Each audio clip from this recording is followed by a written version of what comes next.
नमस्कार मित्रांनो, मी दीपक वडवी. मित्रांनो, आजच्या या व्हिडिओत आपण पाहणार आहोत सीसीटीव्ही फुटेजबाबत अहवाल लेखन व इतिवृत्त लेखन. माहे जुलै 2026 करता सभा क्रमांक 2 साठी लेखन करण्याचा प्रयत्न केलेला आहे. त्याआधी मित्रांनो, आपण जर या चॅनलला नवीन असाल, या चॅनलला सबस्क्राईब करायचं आहे, या व्हिडिओला लाईक करायचं आहे, हा व्हिडिओ आपल्या मित्रांना नक्की शेअर करायचा आहे. कारण असेच माहितीवरील व्हिडिओ आपणास या चॅनलला पाहावयास मिळतील. मित्रांनो, आपणास जर या सीसीटीव्ही फुटेजबाबतच्या अहवालाची PDF किंवा वर्ड फाईल हवी असेल तर डिस्क्रिप्शनला जी लिंक दिली आहे त्यावरून आपण ही प्राप्त करू शकणार आहात. या ठिकाणी शाळा, केंद्र, तालुका, जिल्हा आपणास टाकून घ्यावायचा आहे. ज्या दिवशी सीसीटीव्ही फुटेज तपासणार आहोत ती तारीख या ठिकाणी टाकून घ्यायची आहे. मी डेमोसाठी ही तारीख टाकलेली आहे. ठराव किंवा ठरावाचा तपशील थोडक्यात या पद्धतीने लेखन करून घ्यायचं आहे. दिनांक 27 जुलै 2026 रोजी शाळा या ठिकाणी शाळेचं नाव टाकायचं आहे आणि जे विद्यार्थी सुरक्षा समितीचे अध्यक्ष आहेत त्यांचं नाव या ठिकाणी टाकून घ्यायचं आहे. यांच्या अध्यक्षतेखाली विद्यार्थी सुरक्षा व भौतिक सुविधा विकसन समितीमधील ठरविलेल्या सदस्यांमधून दिनांक 27 जुलै 2026 रोजी सीसीटीव्ही फुटेज पाहणी करण्यात आला. या पद्धतीने थोडक्यात प्रस्तावनेचं लेखन करून घ्यायचं आहे. सभेचा पहिला विषय आहे मागील सभेचे इतिवृत्त वाचन करणे. पहिला विषय सभेत मागील सभेचे इतिवृत्त वाचून कायम करण्यात आलेले आहे. 2 नंबरचा विषय या ठिकाणी घेण्यात आलेला आहे शाळेतील सर्व सीसीटीव्ही कॅमेरे कार्यरत असल्याची तपासणी समितीमार्फत करण्यात आलेली आहे. 2 नंबरचा विषय आहे आज विद्यार्थी सुरक्षा समितीमार्फत शाळेतील सर्व सीसीटीव्ही कॅमेऱ्यांची तपासणी करण्यात आली. तपासणी दरम्यान सर्व कॅमेरे सुरळीत व कार्यरत असल्याचे आढळून आले. प्रवेशद्वार, वर्गखोल्या, कार्यालय व शाळेच्या परिसरातील कॅमेऱ्यांची पाहणी करण्यात आली. सर्व कॅमेऱ्यामधील चित्रे स्पष्ट दिसत असल्याची खात्री देखील यावेळी करण्यात आलेली आहे. सीसीटीव्ही रेकॉर्डिंग यंत्रणा नियमितपणे कार्यरत असल्याचे निदर्शनास आलेले आहे. फुटेज सुरक्षिततेने जतन होत असल्याची देखील पडताळणी यावेळी करण्यात आलेली आहे. कोणताही तांत्रिक बिघाड किंवा अडथळा आढळून आलेला नाही.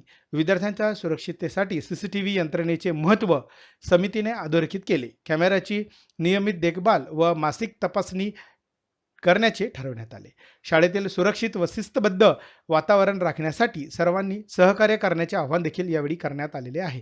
आवश्यकतेनुसार सीसीटीव्ही फुटेजची वेळोवेळी पाहणी करण्याचा निर्णय देखील घेण्यात आलेला आहे. अशा प्रकारे विद्यार्थी सुरक्षा समितीने सीसीटीव्ही तपासणी समाधानकारक असल्याचा अहवाल या ठिकाणी नोंदवलेला आहे. सभेचा पुढचा विषय आहे विषय क्रमांक 3 शाळेतील सीसीटीव्ही फुटेज पाहणी करण्यात आल्याबाबत. शाळेतील सुरक्षिततेसाठी लावण्यात आलेल्या सीसीटीव्ही प्रणालीचा योग्य व कायदेशीर वापर सुनिश्चित करण्यात यावा. कोणतीही शंका, तक्रार किंवा घटना उघडल्यास संबंधित व्यक्तींनी शाळा व्यवस्थापनाकडे लेखी अर्ज करून फुटेज पाहण्याची विनंती करावी. तसेच गोपनीयता व नियमांचे पालन करत सीसीटीव्ही फुटेज पाहण्याची प्रक्रिया राबवण्यात यावी असे 6 जुलै 2026 रोजी झालेल्या विद्यार्थी सुरक्षा व भौतिक सुविधा विकसन समितीमार्फत ठराव करण्यात आलेला आहे व या समितीमधील काही सदस्य यांनी सीसीटीव्ही फुटेज पाहणी करण्यात आले. विद्यार्थ्यांची सुरक्षा, विशेषतः मुलींची सुरक्षा फार महत्त्वाची आहे. शाळेत काही अनुचित प्रकार घडू नये यासाठी बारीक गोष्टीकडे लक्ष देण्यात यावे असे ठरवण्यात आले होते. विद्यार्थ्यांच्या सुरक्षिततेच्या अनुषंगाने दिनांक 27 जुलै 2026 रोजी झालेल्या विद्यार्थी सुरक्षा समितीच्या सभेमध्ये शाळेच्या सीसीटीव्ही यंत्रणेचे परीक्षण करण्यात आले. शाळेच्या प्रवेशद्वारावर, आवार, कॉरिडॉर इत्यादी प्रमुख ठिकाणावरील सीसीटीव्ही फुटेज काळजीपूर्वक पाहण्यात आले. या पाहणीत कोणताही संशयास्पद प्रकार निदर्शनास आलेला नाही.